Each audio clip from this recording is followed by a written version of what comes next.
This fucking man is a fucking heartless ass piece of shit of a man. And that's my fucking truth, yo. I could come over and help him with his yard and he could fucking sneak up on me trying to fucking cyanide me or whatever. Helped him with those logs right there. You can have a fucking big old fire right where he had it, but there's no way you can invite a fucking 29-year relationship to your fucking pad. Think that you're fucking just gonna get away with what you've gotten away with. No. The fact of the matter is that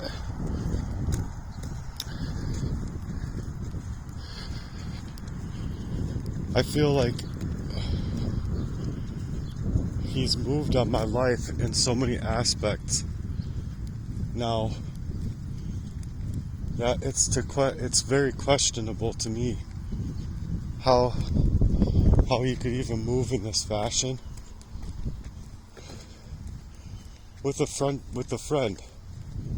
being a real one, a real friend, someone that wouldn't do that to their own mate. Fucking cage ass bitch of a man. That's all I can say about it. Because you're gonna fucking treat your own like that.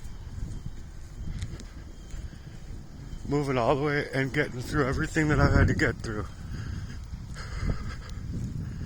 To act like, oh, it's just not, it's all you, right? It's all it's all in your head. When that motherfucker has moved in my life that way before. And she did the same thing. Same exact tactics. Different playing ground.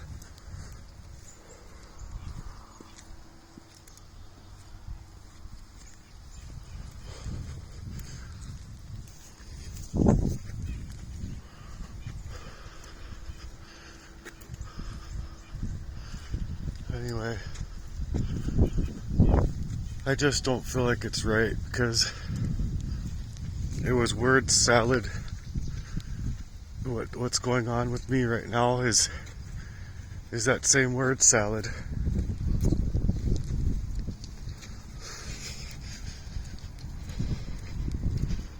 Let's see. Find Jesus. What in worship? Yeah, I don't need any of that.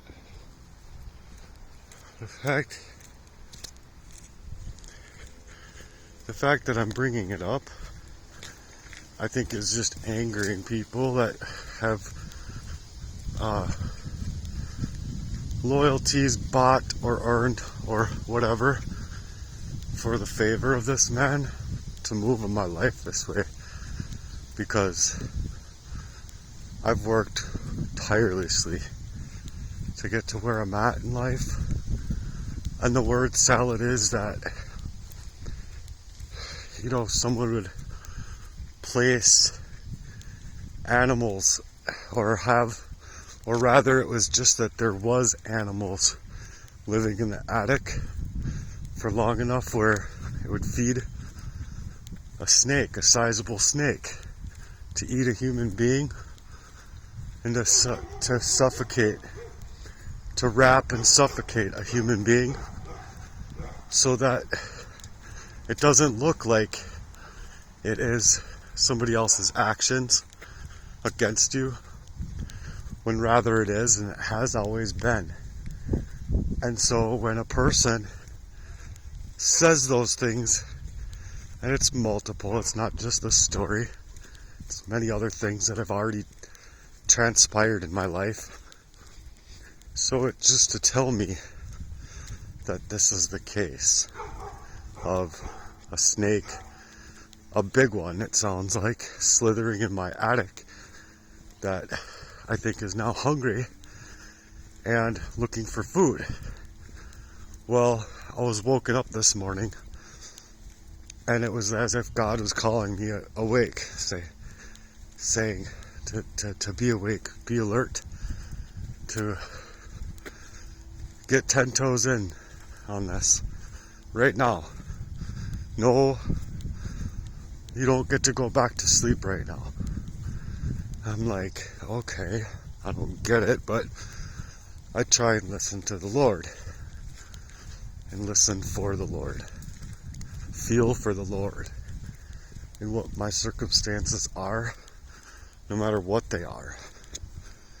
And so when you're put in this situation, it's tough because you're already dealing with the hijack of your life, your love life, your abilities, your availability to reason through a thing, even because of the poison that these people had. And sorry, I'm not trying to shine a light at somebody else's home, rather just the road ahead of me.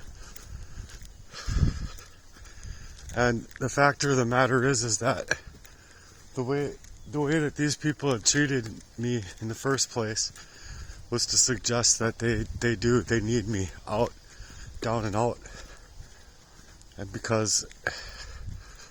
it's because of crimes that have been committed against me to where I'm not able to make the record on, say, in court. They'll cut me off at the third or fourth sentence and tell me that that I could be held in contempt of court type of thing. Well, I'm not okay with that, just as I'm not okay with being minimized in what the circumstances are, because it's otherwise to get you into reactive states, a reactive state of mind, to make it to where you can't protect yourself. And you need to be able to protect yourself. And with them moving in that way in the first place, it's just beyond incredible, because you're unable to work,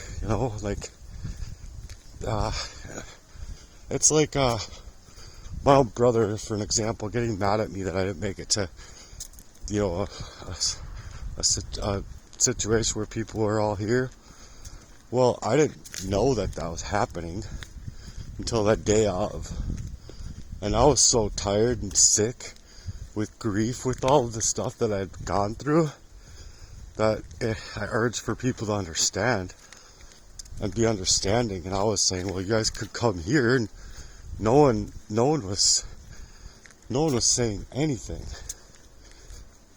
as far as that's concerned. So to get mad at me, coming all the way that far, and you're unable to drive, a little 45-minute drive or 50-minute drive,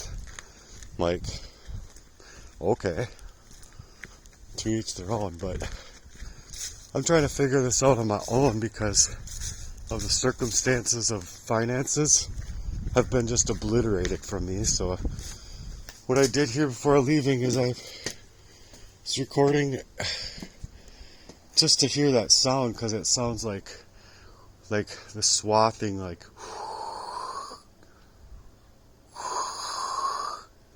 that kind of thing, movement on the attic floorboards up above, and it sound, and the joists rather, and so the house, it sounds like the house is settling in other areas of the house. And I think it's because of the weight of the thing now, because I think that the food is gone. It's going into winter, it's getting cold, and then as soon as that happens, these things can smell blood, and I've been, with the poison and everything, I've been not smelling very good. And it's not something that's easy to admit or just talk about, rather, because I do a lot to protect myself in that way. But I'm I'm going to go in here. I'm just trying to give it a little bit more time.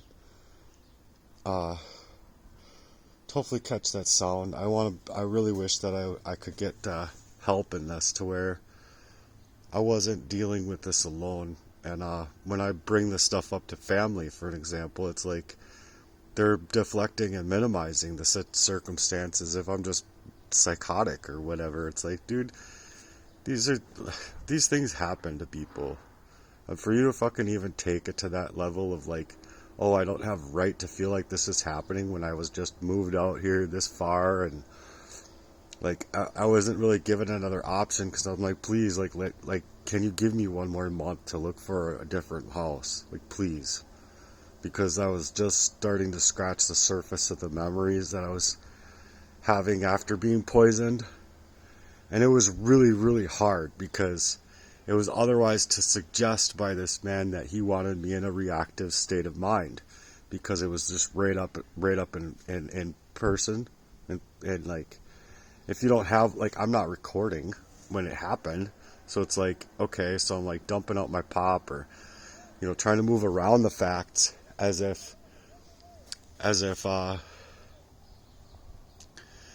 you know, like, you know, that it's a win-win scenario for him, because it's to get away with the poisoning, and it's also to suggest that if you get into a reactive state, which is, you know, the best case scenario, police get involved and you get hauled off. You see what I'm saying? Because you're going to be the one at fault versus the actual person doing this to you after being in a relationship with them for fucking 28 years, mind you, you know, like having a friendship. And like actually saying, like, you know, we're going to be that formula, you know, like men are men, and we're not going to treat people like dickheads, right? You know, and like things like that were actually talked about, you know, like at an extensive level, you know, like as far as friends should, and as friends otherwise would, and hold frame.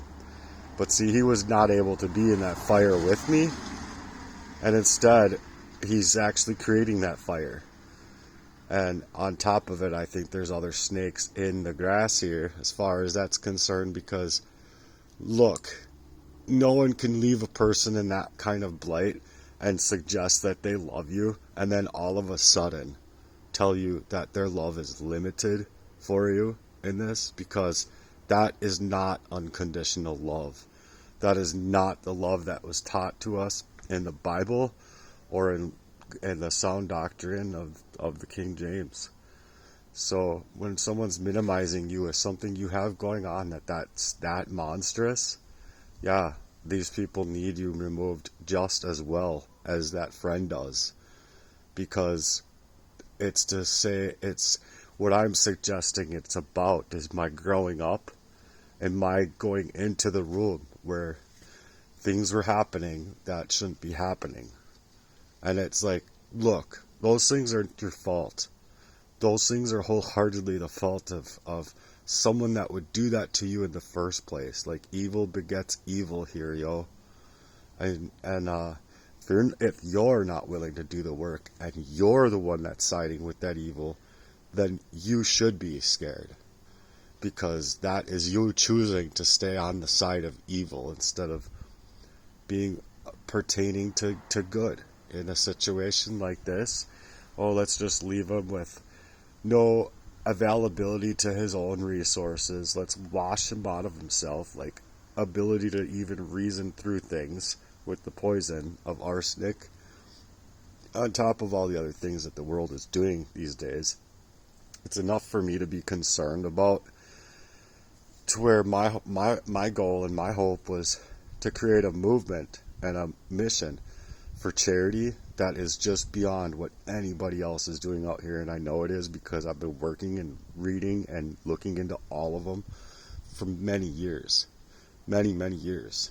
So I've been writing it up as a way that not only can people get involved and make money themselves, like I'm talking buco money, like life-changing money here, folks. And then that is also, I believe, another reason that you can be targeted. But this is just wholeheartedly different. It's legitimately about them being able to get away with this kind of abuse or this kind of attack on my actual life, because it's to well, whatever. It's to suggest you're the one in the wrong. You don't know what you're talking about, and it's to also suggest that with whatever you do, it automatically makes you sound crazy. Because people don't know what my life has been like since I was 2. You know what I'm saying? So I'm going to go in here. And it's just the fact of the matter is that every time it just gets more and more scary to me. Because these things can, at that size, what I hear up there and what I hear in the attic, I have a recording right there. And with these, the size of these things is that they smell your blood and they know when they're hungry enough to attack you, and it's cold right now. Like, it's perfect time because there's not any other reason why something that big would need to be in my attic unless it was planted. Do you see what I'm saying? And so without you having the availability of resource and recourse to take action, it's just to suggest that, it's to suggest to me that they did all of that on purpose, with intent, so that I wouldn't have funds to be able to sequester an issue that big in my life. And it's been many. It's not just this. It's just like your time, resources, your availability to your own self to get through the day, as far as I'm concerned, because you literally have nowhere to run. You have nowhere to run. You don't have the officials to run to, because they just, they've been doing what they've been doing, shutting their body cameras off on me and such. So it's just to suggest that I'm being placed in the blight that is my life, that has been always my life. And so what they don't think about, though, is that they've created a warrior. Like, legitimately, I'm a prayer warrior, and I would be, if they wanted to try and match me up in that way, like in person, for example, like they haven't been able to do in the first damn place. It's just to suggest that these people have been knowing what they're doing with my life. And when you look up satanic ritual abuse, that's exactly what it is. So anyway, I'm going to take this down, and I'm going to save it, and I'm going to call it Snake, just to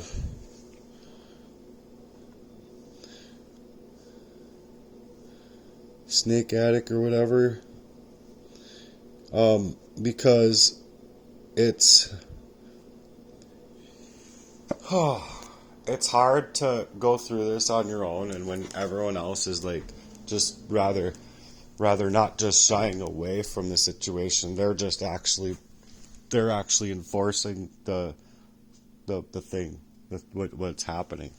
And so I just want to listen. I swear I just heard a snake slithering around in my attic. So I'm setting it up next to the ceiling in the kitchen here. I'm gonna listen to this. Go for a walk with my other phone. If I catch something, I'll make another video. But I'm in an ultimate bullshit situation based on the things that I know are happening. I'm gonna just pause this here.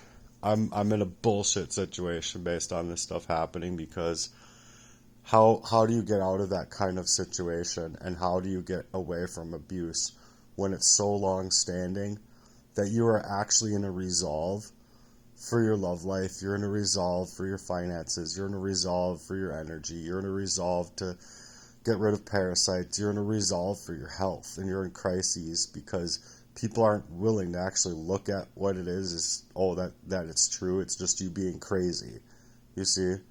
So it's narcissism crazy making, or psychopathy times narcissism crazy making. So anyway, I hope I catch the sound that I was just hearing this morning, because it does not sound like just regular house settling and ductwork. It sounds like legitimately what I'm saying it is a snake slithering around in my attic And now, like, the running, I feel, is pretty much stopped, and it's going into like winter. And the sooner the better for like the people that would do something like this to me. And so when I just felt that the Lord called me to wake up, and that it was like you're gonna get a breakthrough today based on something that's happening to you. Well, and so I'm praying on it now, that I'm not only safe and sound, but that I am able to sequester this thing somehow without resource, because resources have been drained from me. I was hacked, hijacked, and it's identity theft times it being your own friend. And for so long I didn't know, because it attacked the poison attacks your amygdala and your hippocampus, so you can't do anything but create new memories. And you can have them for so long, and the longer you're away from that abuse, the longer you can save them. But as soon as that abuse happens, and it's arsenic abuse is from what I'm discovering or thinking it is, and if it is arsenic abuse, and then you're actually wiped out of yourself in that way, you're unable to store those new memories. Even you can create new memories, they're there, but in order to get past that, to arsenic abuse, you have to actually get past the abilities that it has to take over your mind. So I've been like trying to do as much workout as I can, and just get out of the house as much as I can, and just move around, because the more you just stay stagnant in a situation like this, the more you're smelled out by a snake, and you're actually forced into a situation and further blight, that it's already just to the levels of what the fuck. Of course this stuff sounds crazy to other people. They haven't experienced a day in my life.